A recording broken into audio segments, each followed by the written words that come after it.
Aming mga kasama, ako po'y humihingi ng paumanhin sapagkat dito pong nakaraang linggo, lumabas po sa mga balita na may aligasyon na ako daw po ay hindi sumusunod sa batas. Ito po ay nakalulungkot para sa isang senador, sa isang senator judge, ang masabihan na hindi sumusunod sa batas. Samantalang nung tayo po ay merong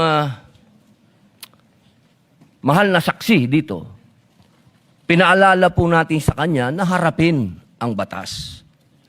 Noong nakaraang linggo, ang atin pong kaibigan na ombudsman, ang sinabi po ng mahal na ombudsman na ako daw po ay hindi sumunod sa kanilang pasabi na mag-file ng aking counter affidavit. Nakakalungkot po ito sapagkat hindi po ito totoo.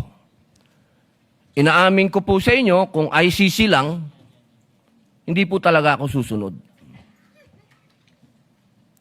Hindi ako magpapasakop sa ICC. Pero dahil ginagalang ko po ang ombudsman, dahil siya po ay aking kaibigan na itinuturing, dahil nagkaroon na po kami ng napakahabang kwentuhan sa aking opisina nung siya po ay kalihim ng hustisya, nag-file po kami. Ito po, hawak ko po ang original. Dahil sa akin po, importante ang original. Ito po ang original, nakalagay po dito. Nag-file ako. Nakalulungkot po na pati ang media ay nakikisama sa ganitong klasing propaganda na ang isang senador ay hindi sumusunod sa batas. Isang senator judge. Ito po, maaari ko po kayong bigyan ng kopya, mga mahal kong kasama, para mapatunayan na hindi ko po kayo ilalagay sa kahihiyan. Ako po ay nag-submit ng aking counter affidavit. Aming mga kasama, ako po'y humihingi ng paumanhin sapagkat dito pong nakaraang linggo, lumabas po sa mga balita na may aligasyon na ako daw po ay hindi sumusunod sa batas.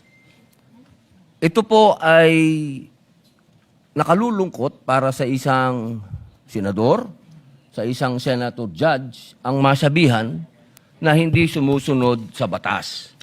Samantalang nung tayo po ay merong mahal na saksi dito, pinaalala po natin sa kanya na harapin ang batas.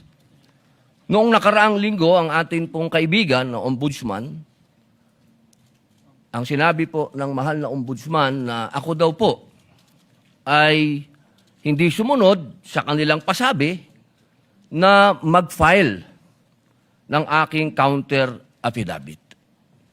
Nakakalungkot po ito sapagkat hindi po ito totoo.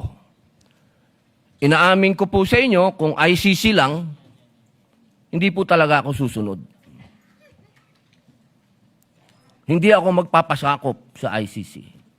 Pero dahil ginagalang ko po ang ombudsman, dahil siya po ay aking kaibigan na itinuturing, dahil nagkaroon na po kami ng napakahabang kwentuhan sa aking opisina nung siya po ay kalihim ng hustisya, nag-file po kami.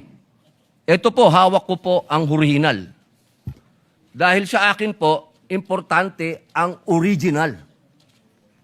Ito po ang original, nakalagay po dito. Nag-file ako. Nakalulungkot po na pati ang media ay nakikisama sa ganitong klasing propaganda na ang isang senador ay hindi sumusunod sa batas. Isang senator judge. Ito po, maaari ko po kayong bigyan ng kopya, mga mahal kong kasama, para mapatunayan na hindi ko po kayo ilalagay sa kahihiyan. Ako po ay nag-submit ng aking counter affidavit. Aming mga kasama, Ako po'y humihingi ng paumanhin sapagkat dito pong nakaraang linggo, lumabas po sa mga balita na may aligasyon na ako daw po ay hindi sumusunod sa batas. Ito po ay nakalulungkot para sa isang senador, sa isang senator judge, ang masabihan na hindi sumusunod sa batas. Samantalang nung tayo po ay merong mahal na saksi dito, pinaalala po natin sa kanya na harapin ang batas.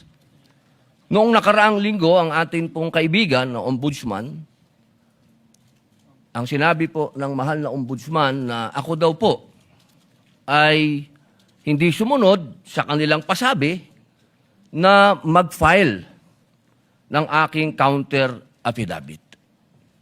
Nakakalungkot po ito sapagkat hindi po ito totoo. Inaamin ko po sa inyo kung ICC lang, hindi po talaga ako susunod. Hindi ako magpapasakop sa ICC. Pero dahil ginagalang ko po ang ombudsman, dahil siya po ay aking kaibigan na itinuturing, dahil nagkaroon na po kami ng napakahabang kwentuhan sa aking opisina nung siya po ay kalihim ng hustisya, nag-file po kami. Ito po, hawak ko po ang original. Dahil sa akin po, importante ang original. Ito po ang original, nakalagay po dito. Nag-file ako.